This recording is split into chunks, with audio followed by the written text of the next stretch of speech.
लाहौर के पुराने किले की फसीलें, जहां सदियों की गूंज बाकी थी, एक खामोश राज को अपने सीने में दबाए हुए थी। जहां शाम की सुर्खी परिंदों के गोल को अपने घोंसलों की तरफ लौटाती, वहीं इस किले के अंदर एक उदास सी हवा चलने लगती, जो माजी की दास्तानों को अपने दामन में समेटे हुए थी। ये दास्तानें फकत किस्से नहीं थीं, बल्कि उन सांस लेती फसीलों, पत्थरों और गलियारों में नक्श वो जिंदगी थी जो कभी यहाँ धड़की थी। एक ऐसी कहानी जो आज भी लाहौर की रूह में बसकर शहर के हर बासी को अपनी जानिब खींचती थी। किले के मगरिब में एक छोटा सा मज़ार था, जहाँ लोग मन्नतें मांगने आते थे। इस मज़ार से कुछ ही फासले पर एक पुराना कुआं था, जिसके बारे में मशहूर था कि इसका पानी सिर्फ उन लोगों को शिफा देता है जो सच्चे दिल से दुआ मांगते हैं।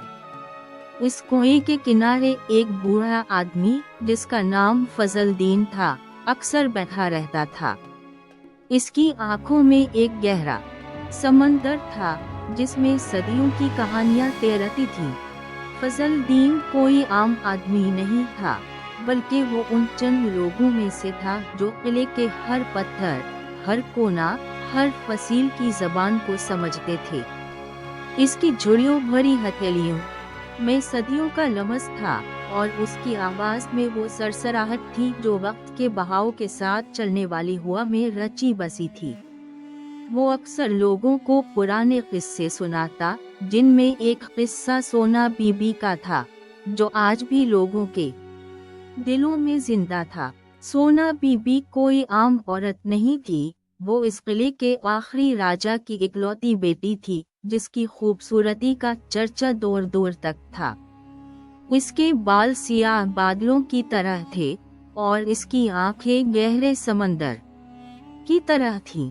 जब वो हंसती तो ऐसा लगता जैसे फूल खिल उठे हों, और जब वो चलती तो ऐसा लगता जैसे मोर झूम रहा हो। राजा ने सोना बीबी के लिए बेहतरीन मुअल्लिम रखे थे, जिन्होंने उसे जंगी फनून, शायरी, मौसीकी और सियासत में महारत दी। वो सिर्फ खूबसूरत ही नहीं थी, बल्कि एक बहादुर, ज़हीन और नेक दिल शहजादी थी। इसकी शोहरत जब हमसाया रियासत के शहजादे आदिल तक पहुंची तो वो इसकी एक झलक देखने को बेताब हो गया। शहजादा आदिल भी कोई मामूली शख्सियत नहीं था, वो एक खूबसूरत, बहादुर और इंसाफ पसंद शहजादा था। इसे जंगी फनून में महारत हासिल थी, और वो अपनी रियाया में बहुत मकबूल था। एक दिन शहजादा आदिल एक ताजिर के बेज में लाहौर के किले में दाखिल हुआ ताकि सोना बीबी को देख सके। इसने सोना बीबी को किले के बाग में फूलों की देखभाल करते हुए देखा। इसकी खूबसूरती और इसके अंदाज ने आदिल को पहले ही लम्हे में इसका दीदा बना दिया। इसने कई दिन किले के आसपास गुजारे ताकि सोना बीबी की मजीद झलक देख सके।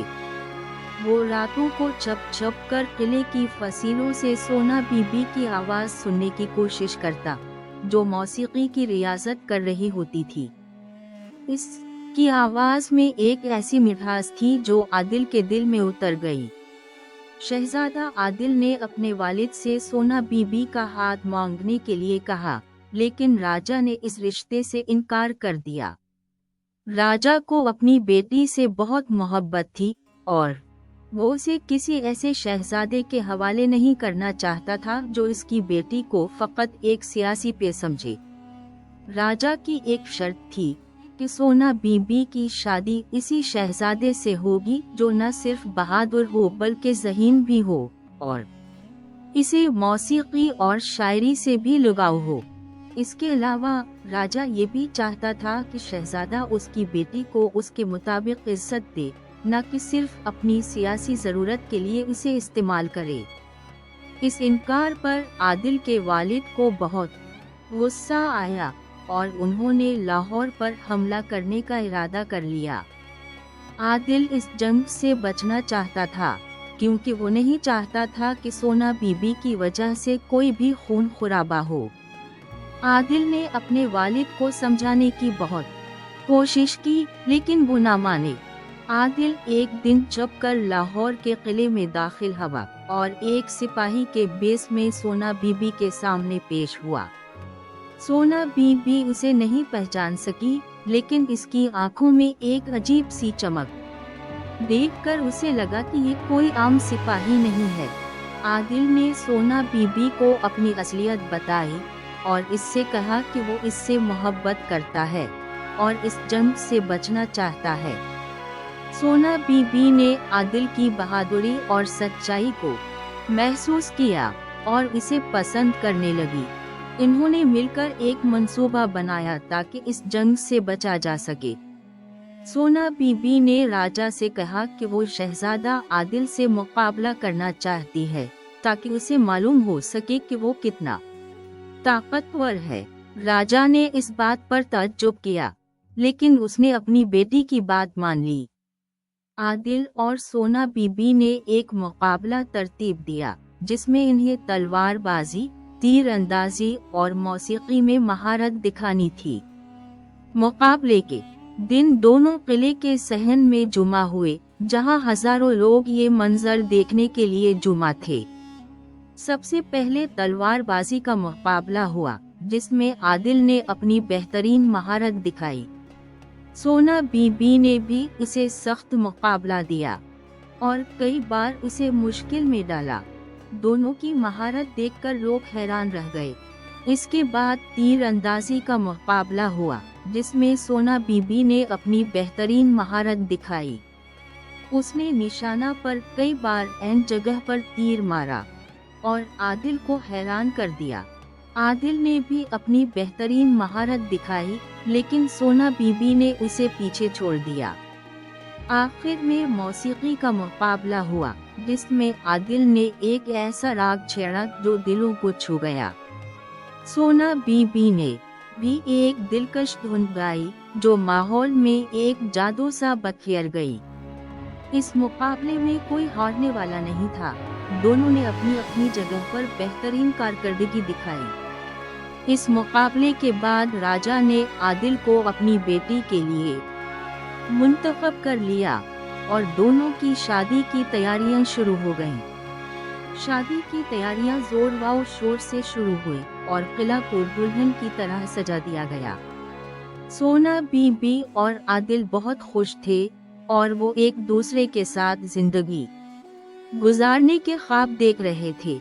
शादी के दिन किला में एक अजीम उस्शान तकरीब का एहतमाम किया गया, जहां दूर दूर से मेहमान आए थे।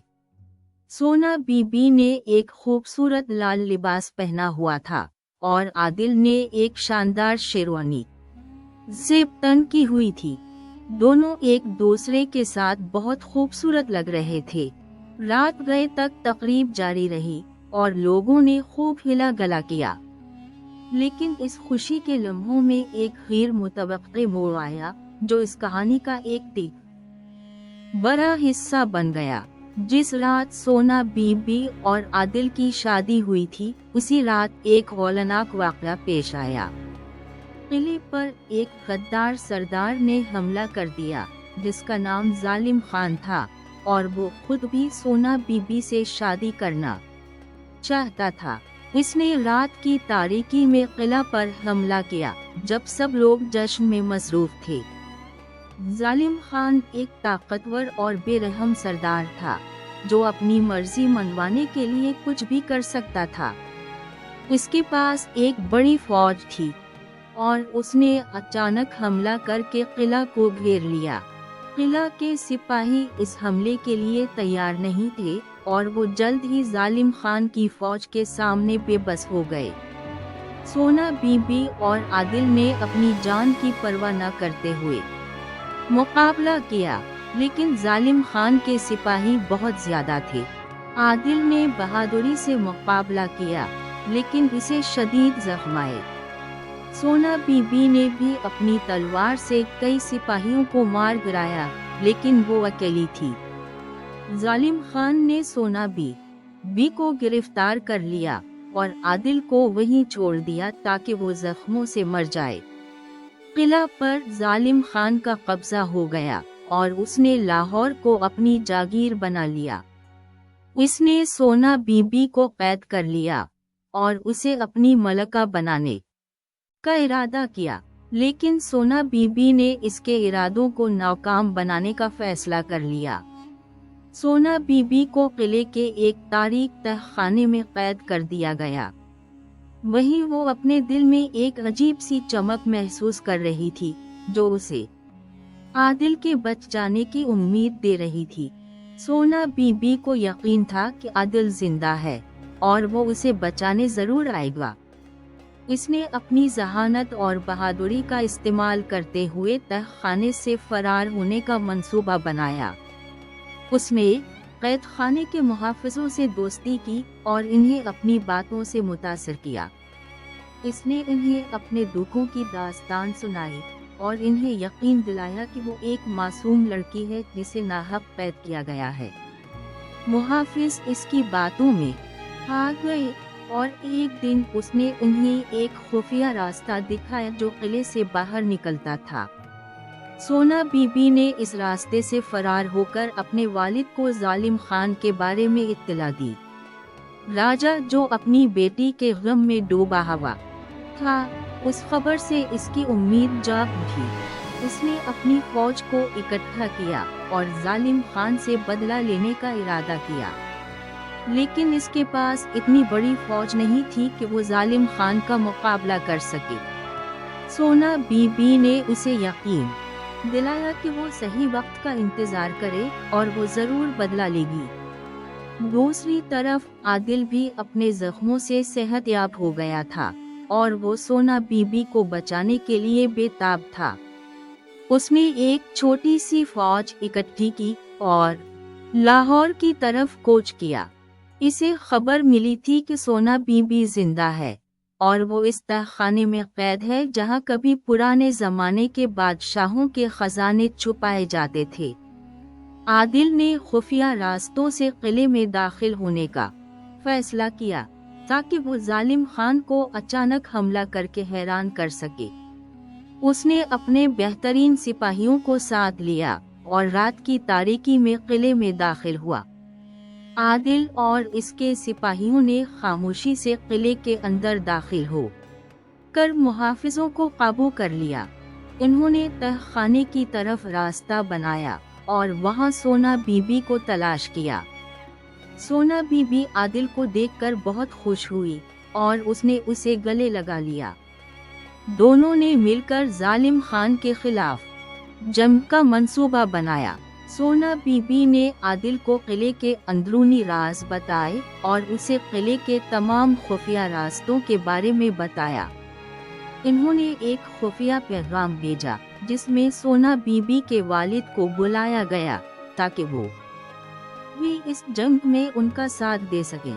اگلے دن صبح سویرے جب ظالم خان اپنے دربار میں بیٹھا ہوا تھا تو عادل اور سونا بی بی نے اس پر حملہ کر دیا۔ ظالم خان حیران رہ گیا اور اسے یقین نہیں آیا کہ سونا بی بی زندہ ہے۔ دونوں نے ظالم خان کے سپاہیوں کا بہادری سے مقابلہ کیا اور انہیں شکست دی۔ ظالم خان نے خود بھی لڑائی کی، لیکن عادل اور سونا بی بی کی مہارت اور بہادری کے سامنے وہ بے بس ہو گیا۔ عادل نے ظالم خان کو ایک ہی وار میں شکست دے دی اور سونا بی بی نے اسے قید کر لیا۔ قلعے میں جشن کا سماں تھا اور لوگ سونا بی بی اور عادل کی بہادری کی تعریف کر رہے تھے۔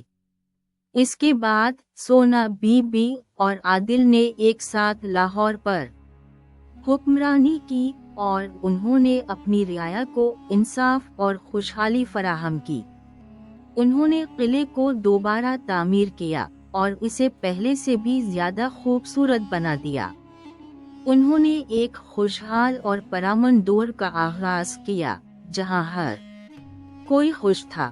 سونا بی بی اور عادل کی محبت اور بہادری کی داستان آج بھی لاہور کے لوگ یاد کرتے ہیں اور یہ کہانی نسل در نسل سنائی جاتی ہے۔ فضل الدین جب یہ کہانی سناتا تھا تو اس کی آنکھوں میں ایک عجیب سی چمک آ جاتی تھی، جیسے وہ خود ان لمحوں کا حصہ ہو اور اس کی آواز میں ایک ایسی کیفیت پیدا ہو جاتی تھی جو سننے والوں کے دلوں میں اتر جاتی تھی۔ فضل الدین کہتا تھا کہ لاہور کے قلعے کی فسیلیں صرف پتھر نہیں بلکہ وہ ان لوگوں کی گواہ ہے جنہوں نے یہاں زندگی گزاری، محبت کی اور جدوجہد کی۔ یہ قلعہ صرف ایک عمارت نہیں بلکہ یہ زندہ کہانی ہے جو ہر آنے والے کو اپنے ماضی سے جوڑتی ہے۔ وہ کہانی جس میں محبت، بہادری اور قربانی کی مثالیں ملتی ہیں۔ وہ کہانی جو آج بھی زندہ ہے اور ہر آنے والے کو ایک نیا سبق سکھاتی ہے۔ یہ کہانی ہمیں بتاتی ہے کہ سچائی، بہادری اور محبت کبھی مرتی نہیں، وہ ہمیشہ زندہ رہتی ہے۔ ایک دن فضل الدین بھی اسی قلعے کی ایک پرانی دیوار سے ٹیک لگائے بیٹھا تھا جب ایک نوجوان اس کے پاس آیا۔ اس نے فضل الدین سے پوچھا کہ اس کہانی کا اصل مقصد کیا ہے۔ فضل الدین نے مسکرا کر کہا، بیٹا، ہر کہانی کا مقصد اس کے کرداروں کے عمل میں پوشیدہ ہوتا ہے۔ سونا بی بی اور عادل نے اپنی محبت کے لیے جنگ لڑی اور انہوں نے اپنے عوام کو انصاف فراہم کیا۔ یہ کہانی ہمیں سکھاتی ہے کہ اگر انسان کے ارادے نیک ہوں اور وہ ہمت نہ ہارے تو وہ ہر مشکل کا سامنا کر سکتا ہے۔ اس نے اپنی آنکھیں بند کی اور ایک گہری سانس لی، گویا وہ ماضی کی گہرائیوں میں اتر رہا ہو۔ فضل الدین نے کہانی جاری رکھتے ہوئے کہا، اس کہانی میں صرف محبت اور بہادری ہی نہیں بلکہ یہ ہماری ثقافت، ہمارے رسم و رواج اور ہماری صدیوں پرانی روایات کا بھی آئینہ ہے۔ یہ قلعہ آج بھی وہ تمام جذبات، وہ تمام خواب اور وہ تمام جدوجہد اپنے اندر سمیٹے ہوئے ہے جو کبھی یہاں لڑکی تھی۔ اس نے ایک نظر قلعے کی بلند فسیلوں پر ڈالی جہاں سورج کی آخری کرنیں اپنا رنگ بکھیر رہی تھیں اور پرندے اپنے آشیانوں کو لوٹ رہے تھے۔ فضل الدین کی آواز میں ایک عجیب سی گہرائی تھی جو سننے والوں کو اپنی جانب کھینچتی تھی۔ تم دیکھتے ہو، فضل الدین نے کہا، اس قلعے کا ہر پتھر ایک کہانی سناتا ہے۔ یہ پتھر خاموش گواہ ہے ان تمام واقعات کے جو یہاں پیش آئے۔ یہ دیواریں، یہ دروازے، یہ سرنگیں، سب کے سب اپنے اندر ایک تاریخ سموئے ہوئے ہیں۔ یہ قلعہ صرف ماضی کا نشان نہیں بلکہ یہ ایک زندہ یادگار ہے، ایک ایسا مقام جہاں وقت رک سا گیا ہے۔ فضل الدین نے اس نوجوان کو ایک عجیب نظر سے دیکھا، جیسے وہ اسے کوئی گہرا راز بتا رہا ہو۔ یہ کہانی ہمیں بتاتی ہے کہ حقیقی بادشاہی صرف تخت اور تاج کی نہیں ہوتی بلکہ وہ لوگوں کے دلوں پر حکمرانی کرنے سے ملتی ہے۔ فضل الدین نے اپنی آنکھیں آسمان کی طرف اٹھائیں جہاں ستارے آہستہ آہستہ نمودار ہو رہے تھے۔ فضل الدین نے اپنی بات کا اختتام کرتے ہوئے کہا، بیٹا، زندگی میں مشکلات آتی ہیں لیکن انہیں ہمت اور حوصلے سے عبور کرنا ہی اصل بہادری ہے۔ سونا بی بی اور عادل کی کہانی ہمیں یہی پیغام دیتی ہے کہ اگر انسان اپنے مقصد میں سچا ہو تو کوئی بھی طاقت اسے اپنے راستے سے ہٹا نہیں سکتی۔ فضل الدین کی آواز اب پرسکون ہو چکی تھی اور اس کی آنکھوں میں ایک عزم کی چمک تھی۔ نوجوان نے فضل الدین کا شکریہ ادا کیا اور ایک نئی سوچ کے ساتھ قلعے سے باہر نکلا۔ وہ اب قلعے کو صرف پتھروں کا ڈھیر نہیں بلکہ ایک جیتی جاگتی تاریخ سمجھ رہا تھا۔ فضل الدین کے پاس آنے والے لوگ نہ صرف کہانیاں سنتے تھے بلکہ زندگی کا سبق بھی حاصل کرتے تھے۔ وہ انہیں ہمیشہ یاد دلاتا تھا کہ ماضی کی کہانیاں صرف قصے نہیں ہوتی بلکہ وہ ہمارے حال کو سمجھنے اور مستقبل کو سنوارنے میں مدد دیتی ہیں۔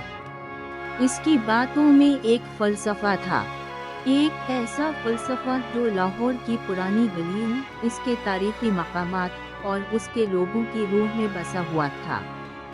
फजल दीन ने अपनी पूरी जिंदगी इस किले के किस्से सुनाने में गुजारी और वो खुद भी इस किले की कहानी का एक हिस्सा बन गया था। इसकी याद आज भी किले की फसीलों में, उसके किनारे बैठे बुजुर्गों की बातों में और बच्चों की हंसी में जिंदा है। ये कहानी महज एक हकायत नहीं, बल्कि ये लाहौर की रूह है जो हर आने वाले को अपने शहर में जकड़ लेती है। किले के इस कुएं का पानी आज भी इसी तरह लोगों को शिफा देता है और उसके किनारे बैठे लोग आज भी फजल दीन की तरह कहानियां सुनाते हैं। ये दास्तानें सिर्फ किस्से नहीं, बल्कि ये जिंदा तारीख का हिस्सा है जो नस्लों से मुंतकिल होती चली आ रही हैं। ये कहानी हमें याद दिलाती है कि मोहब्बत, कुर्बानी और इंसाफ ही जिंदगी का असल मकसद है।